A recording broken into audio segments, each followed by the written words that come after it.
2009 yıl yüz bergen 5. iyul Ürümçi qırğınçılığıda қолға ilinib muddatsiz qamoq jazosiga hukm qilingan yozuvchi va tor boshqaruvchi Gulmira Imin 15 yildan keyin tunji qitim Xitoyning xalqarалық tashviqot kanali CGTN tarqatgan tashviqot xarakterlik hujjatlik filmda qayta ko'rindi. 我的母亲要出事了。不想以后的孩子们再经历这些事情。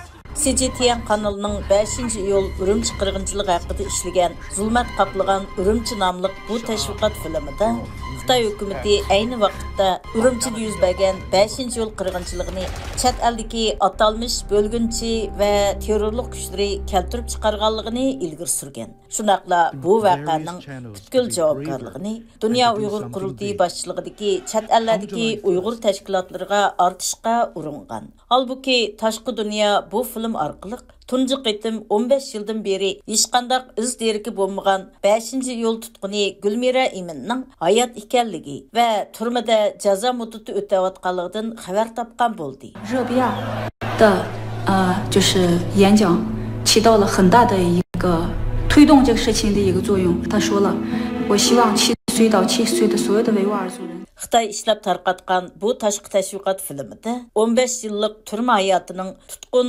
Gulmira Iminning chiroy turqi va tashqi ko'rinishida paydo qilgan o'zgarishlar, shunaqla jismoniy va ruhiy iskanjining uningda qoldirgan cho'nqur izlari oshkor bo'lgan. Filmdagi bu ko'rinishlar chet ellardagi ijtimoiy taratqush suplarida Xitoy hukumatida qabihlikning chek-chegarasi yo'q degan baholarning o'tirg'i chiqishiga sabab bo'lmoqda.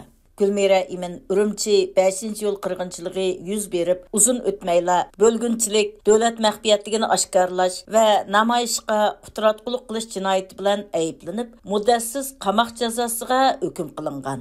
Radyomuzning 2020 yılı Qashqardagi turma doiralaridan aniqlashi jarayonida tutqun Gulmira Iminga berilgan muddatsiz qamoq jazosining 19 yil 8 oyga qisqartirilganligi oshkorlangan edi. 15 yıldan buyan Amerika hükümeti, Amerika Devlet Meclisi, Amerika Dini Erkinlik Komiteti ve Xalqaralıq Kişilik Hukuk Teşkilatları Gulmira Iminning ahvaldan uçur berishini, onun derhal qo'yib berilishini talab qilib kelgan bo'lsa-mu, ammo Xitoy hukumati bu chaqiriqlarga izchil holda javob bermagan edi. Gulmira Iminning qisqa ko'rinishi Xitoy ishlab tarqatgan zulmat qaplagan Ürümçi namlıq bu hujjatlik filmning birinchi qismida 3 yerga qistirılgan. Bu ko'rinishlarning qachon, qayerda singa ilinganligi aniq bo'lmasa-mu, ammo filmda Gulmira Iminning eg'izidan atalmış to'polonchilar ayblangan.